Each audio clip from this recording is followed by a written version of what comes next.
Olá pessoal, tudo bem? Eu me chamo Raquel Avelar e hoje eu vim trazer para vocês 10 dicas de como você ter sucesso na sua carreira acadêmica, tá? A primeira dica é: viva intensamente a faculdade. O que é isso? O que eu quero dizer com isso? Que você aproveite todas as oportunidades que a faculdade vai te oferecer. Se for pesquisa, faça pesquisa. Se for algum projeto de extensão, faça esse projeto de extensão. Se for um estágio, aproveite a oportunidade do estágio. Eu tenho um exemplo para te dar. Eu sou formada em engenharia de alimentos, né, que é a minha primeira graduação. E quando eu estava no segundo período, eu fui convidada por um professor de Física 1 para fazer pesquisa na área de materiais, tá? Então eu estava ali iniciando os meus estudos, eu estava fazendo um curso de engenharia de alimentos e me surgiu essa oportunidade de ser bolsista de iniciação científica em materiais. E depois dessa pesquisa, o que aconteceu? 2, 3, 4, 5 anos depois, quando eu me formei, eu tive, né, a oportunidade de estar fazendo um mestrado na área de materiais. Mas isso, né, esse desejo, iniciou lá no início da minha carreira acadêmica, no segundo período, quando eu peguei Física 1 e fui convidada para fazer pesquisa na área da física. Então, assim, aproveite as oportunidades que a faculdade vai te oferecer. Vá para congressos, aproveite as semanas acadêmicas, coloque trabalhos nas semanas acadêmicas, façam mini cursos, enfim, interaja, tá, com toda aquela sociedade acadêmica, com os outros cursos, com os outros professores, tá, para que você possa não só aprender os conteúdos que tem na grade curricular, mas que você também possa estar fazendo aí um extra currículo, tá? E assim você vai poder saber aquilo que te interessa mais dentro da engenharia, tá? Porque a engenharia ela tem várias vertentes e você pode estar indo tanto para o rumo acadêmico, tanto para o rumo profissional. Mas quando o estudante inicia, ele não sabe aquilo que ele gosta, aquilo que ele vai se identificar mais. Então a minha dica que eu dou para os meus alunos, principalmente nos períodos iniciais, é que ele realmente aproveite ao máximo a faculdade. O segundo é: sugue o máximo dos seus professores. Pessoal, eu sou professora universitária, tá? E o que eu mais não gosto, né, dessa atitude dos alunos é que eles fiquem, por exemplo, mexendo no celular enquanto a gente está ministrando conteúdo. Ou que o aluno ele não tenha interesse, digamos, por alguma disciplina que não seja de cálculo, tá? Então, assim, o que acontece com isso? Quando você é aluno, você tem, lógico, as suas preferências, né? As matérias que você tem preferência. Mas você precisa sugar todos os seus professores.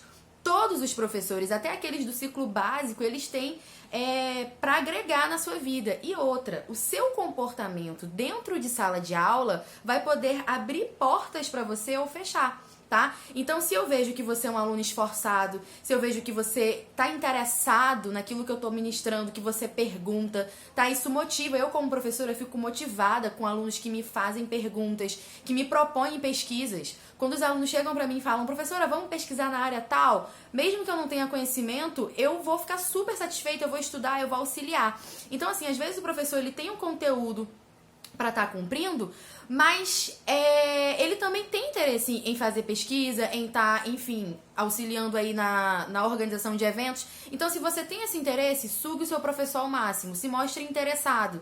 Eu sei que às vezes a gente está cansado, a gente vai para a sala de aula, a gente está realmente com a cabeça cheia, mas é aquele momento em que você vai ter o contato com o seu professor e que você vai poder se mostrar como aluno para ele. Então, se futuramente surgir uma oportunidade de estágio, ele vai lembrar de você, ele vai lembrar do seu interesse. E além disso, você vai estar aproveitando o máximo desse seu professor, tá? Então sugue ele, pergunte, enfim, aproveite o máximo o contato que você vai ter ali com os seus professores, certo?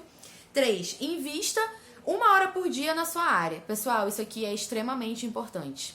Eu sou formada em engenharia de alimentos e engenharia civil. E eu também fiz o mestrado. Então, assim, eu tenho uma carreira acadêmica um pouco... Tenho um pouco de experiência nessa carreira acadêmica, de ser uma estudante profissional. Desde o segundo período eu recebo bolsa para estudar, tá? Mas eu percebo que a gente fica tão envolvido na nossa pesquisa ou fica tão envolvido com os conteúdos, com as listas de exercício, que a gente não tira 1 hora do nosso dia para estar estudando coisas da nossa área.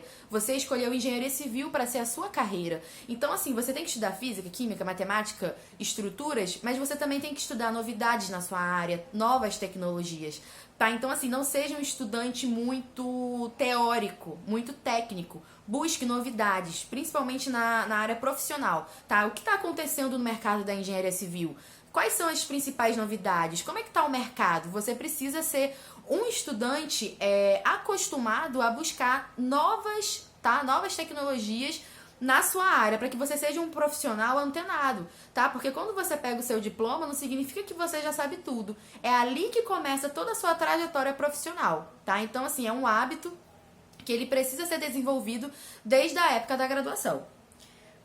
4, que combina muito com 3, aprenda novas tecnologias, aprenda novas línguas. O momento da graduação é o momento de você realmente estar se capacitando, né? Lógico que você não vai parar na graduação, mas se você criar esse hábito de se capacitar desde a graduação, vai ser muito mais fácil para quando você estiver no mercado de trabalho. Então, assim, a faculdade, pessoal, ela não tem obrigação nenhuma de estar falando todos os softwares que existem na engenharia para você, tá? Ela não tem obrigação nenhuma de estar falando tudo que um engenheiro civil precisa ter. A faculdade, ela vai te dar um norte.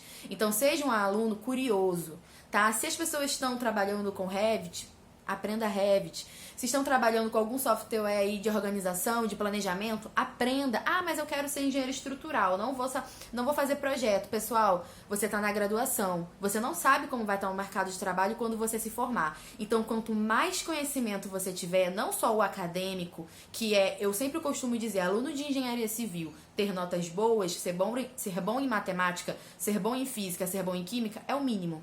Tá? Então, assim, você precisa estar além, tá à frente. Então, para você estar à frente, você precisa realmente estar estudando novas tecnologias. É uma realidade, tá? Que realmente não tem mais pra onde fugir, beleza? 5, aproveite os trabalhos em equipe. Eu era uma aluna que não gostava de fazer trabalho em equipe.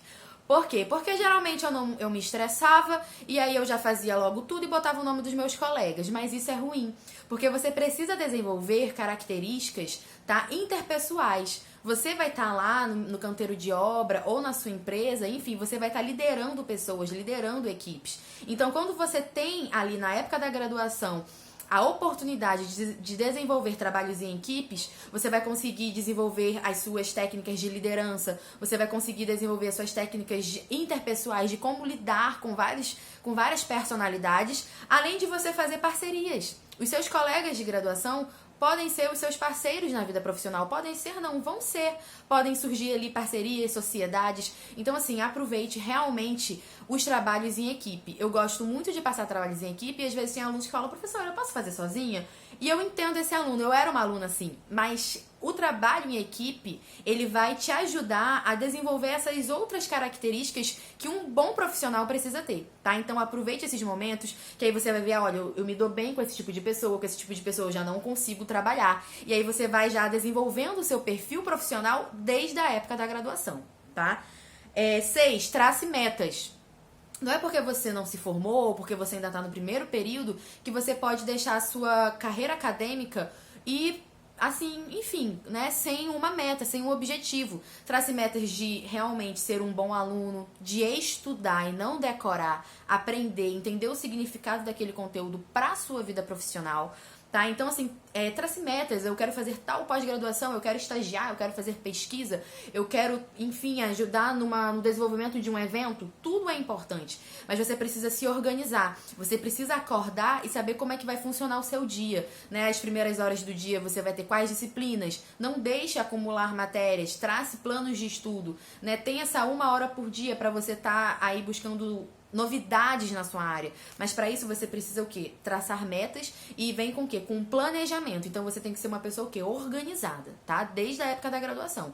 O engenheiro civil, qualquer engenheiro, né? Ele tem muitas demandas. Então se ele não consegue traçar metas, se ele não consegue ser uma pessoa organizada, realmente desenvolver essa característica desde a época da graduação, quando ele já estiver lá no mercado de trabalho, ele vai ter muitas dificuldades, tá? Então, assim, trace metas. Tenha esse hábito de planejar o seu dia. No fim do dia, coloque ali 5 metas que você tem que realizar no dia seguinte. E isso vai te ajudar a você estar alcançando, né, o seu melhor desenvolvimento na sua vida acadêmica, certo? 7, monte seu currículo. Então, assim, não espera ter uma oportunidade de estágio, né, para você montar o seu currículo. Não espera chegar lá no final do período que você tem um estágio obrigatório para você montar o seu currículo. Monte ele. Não monte só o currículo, aquele profissional. Monte o currículo Lattes também, tá? Faça um currículo Lattes. Aprenda. Se você não sabe, volte na Meta 2. Sugue dos seus professores. Eles sabem formular um currículo Lattes, um currículo profissional. Então já monte seu currículo, faça sua conta no LinkedIn, enfim, esteja antenado, certo? Não espere formar, pegar o diploma para você estar fazendo um currículo, um bom currículo, porque isso também conta muito lá numa seleção de estágio ou numa seleção de bolsista para uma bolsa de mestrado, tá? Isso vai te ajudar bastante. 8. Não se cobre tanto. O que eu tenho visto muito dos meus alunos, até por pegar mais nos períodos assim que já tá chegando perto do fim, é que eles às vezes se cobram muito, né? Ah, Raquel, mas você falou tantas coisas que a gente precisa fazer e agora você tá dizendo pra gente não se cobrar. Que adianta você ficar se cobrando, você ficar tendo ansiedade, você ficar preocupado, né? E você não agir. Então eu acredito que se você se organizar, se você traçar metas, se você planejar o seu dia, tudo vai acontecer naturalmente. Quando chegar lá no 8º, 9º período, 10º período, você já vai se conhecer melhor, você já vai saber para onde você quer ir, qual área você quer se especializar, e aí você não precisa se cobrar tanto. Mas se você já está no 8º, 9º e 10º período e ainda não sabe, repense. Veja o que você gosta, veja como você se imagina daqui a 10 anos, qual é a profissão dos seus sonhos. Então, assim, não fique perdendo tempo com ansiedade, com cobranças, tá? Porque isso gera depressão, problemas sérios pra você. Se programe, estude, tá? Mas não se cobre, certo? Você tem que agir e não se cobrar, beleza? 9, não desista dos seus sonhos. Às vezes você é um aluno que você pensa assim, puxa, eu não sou tão inteligente, eu não tenho as melhores notas. Talvez eu não vá conseguir ser uma engenheira estrutural. Isso é mentira, tá? O tamanho do seu sonho, quem define é você. O tamanho do seu sucesso, quem define é você. E nem sempre o aluno nota 10 é aquele que vai ter o melhor desenvolvimento profissional, tá? Eu mesma não fui uma aluna nota 10. Talvez eu estava aí entre as 10 melhores da minha turma, tá? Mas eu consegui, com organização, com planejamento, com sonhos, né? Eu consegui realizar muitos dos meus sonhos, que o principal de vocês é se formar, não é desistir da graduação, né? Que eu acredito que todo estudante, o primeiro sonho dele é realmente pegar o canudo, né? Mas depois disso você precisa projetar a sua vida. Quem é você daqui a 5 anos? Quem é você daqui a 10 anos? Nunca desista dos seus sonhos. Nunca desista. As pessoas às vezes vão poder jogar palavras negativas pra você, mas se você tem um foco, se você tem uma meta, acredite nelas, tá? E lute, porque depende somente de você realizar os seus sonhos. E 10, né, que é a última, mas não menos importante, comece agora. Ai, professora, mas eu já estou no 10º período, eu não fiz nada daquilo que a senhora falou. Não importa. Comece agora, a vida é agora. E hoje é um bom dia para você recomeçar, para você começar, para você colocar energia naquilo que você deseja, tá? Então essas foram as minhas 10 dicas. Eu falo um pouco rápido, espero que tenha ajudado vocês. E é isso, pessoal, a gente se vê aí nas redes sociais. Podem estar me seguindo, podem estar me perguntando qualquer coisa que vocês tenham dúvida. Eu tô aqui para auxiliar vocês naquilo que vocês precisarem, tá bom? Um grande abraço e bora agir!